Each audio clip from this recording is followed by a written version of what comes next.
India, ये है world's most exposed.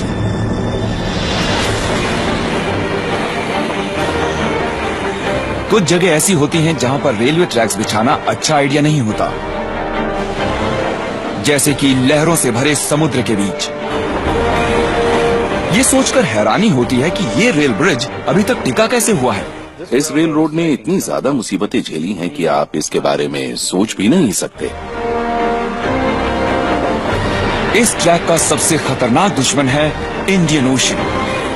ऐसे ट्रैक पर कोई ट्रेन अगर पटरी से उतर जाए तो बचने की उम्मीद ना के बराबर होगी। ये एक चमत्कार ही है कि ये अभी तक खड़ा कैसे है। Pamban bridge, the world's most exposed railway.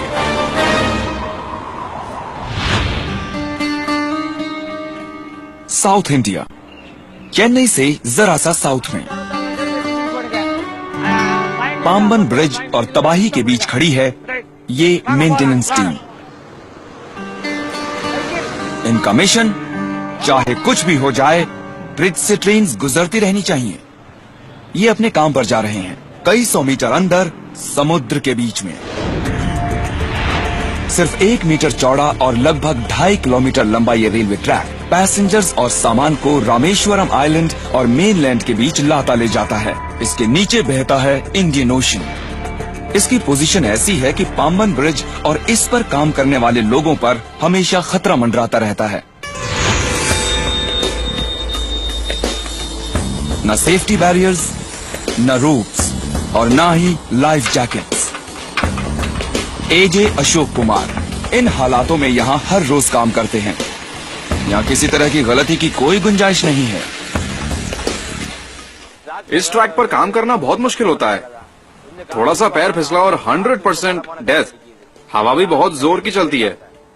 कई लोग मर चुके हैं। यहाँ पर इस तरह बहुत गहरा है ये पानी। जो भी इसमें गिरता है वो मर जाता है, क्योंकि हवा बॉडी को समुद्र की तरफ धकेलती है। इस लोहे के ब्रिज का सबसे बड़ा दुश्मन है जंग। इसको बहुत कुछ झेलना पड़ता है। तेज हवाएं, लहरें, salt water, air pollution, highly corrosive elements. इसलिए इसे ठीक रखने के लिए बहुत ज्यादा मेंटेनेंस की जरूरत पड़ती है। इसको जंग से बचाने के लिए अशोक हर रोज इस ट्रैक के सबसे ज्यादा जंग वाले हिस्से को उखाड़ते हैं और पेंट से सील कर देते हैं।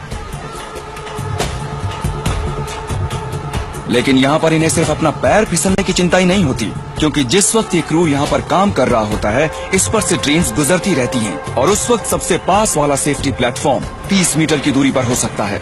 ये इंडियन रेलवे सिस्टम के इतिहास की एक बेहद अहम कड़ी है और इसीलिए इतनी कोशिश की जाती है इसको ठीक रखने की, और अगर कुछ हो जाए तो इसे रिपेयर करने की भी। लेकिन ये मेंटेनेंस टीम ज्यादा कुछ नहीं कर पाती जब कुदरत अपना असली रंग दिखाती है, क्योंकि ये है एक साइक्लोन कंट्री।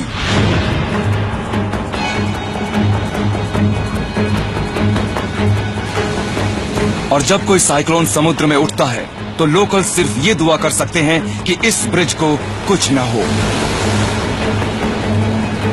एस कैलेसेल्वम को याद है कि 22 दिसंबर 1964 को क्या हुआ था जब एक साइक्लोन आया था।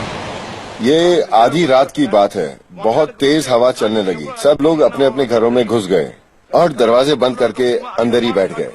फिर अचानक घरों की छतें उड़ने लगी और पाम के पेड़ गिरने लगे और कुछ भी नहीं बचा।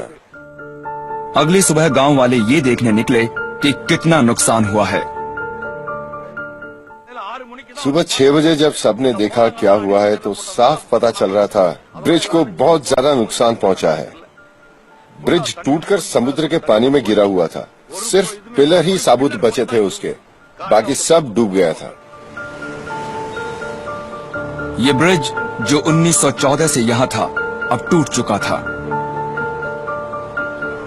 ये बात सच है कि बहुत से गांवों में भी भारी तबाही मची थी, पर इसके बावजूद सबसे पहले इस ब्रिज को बनाया गया। हैरानी की बात है कि सिर्फ 46 दिनों में पुराने ब्रिज के बचे हुए हिस्सों पर एक नया ब्रिज बना दिया गया। जिन्होंने ये ब्रिज बनाया था, आज उनकी नेक्स्ट जनरेशन इसकी देखभाल कर रही है। ये सच में काबिले तारीफ की बात है कि ये रेलवे अब भी इस्तेमाल होता है।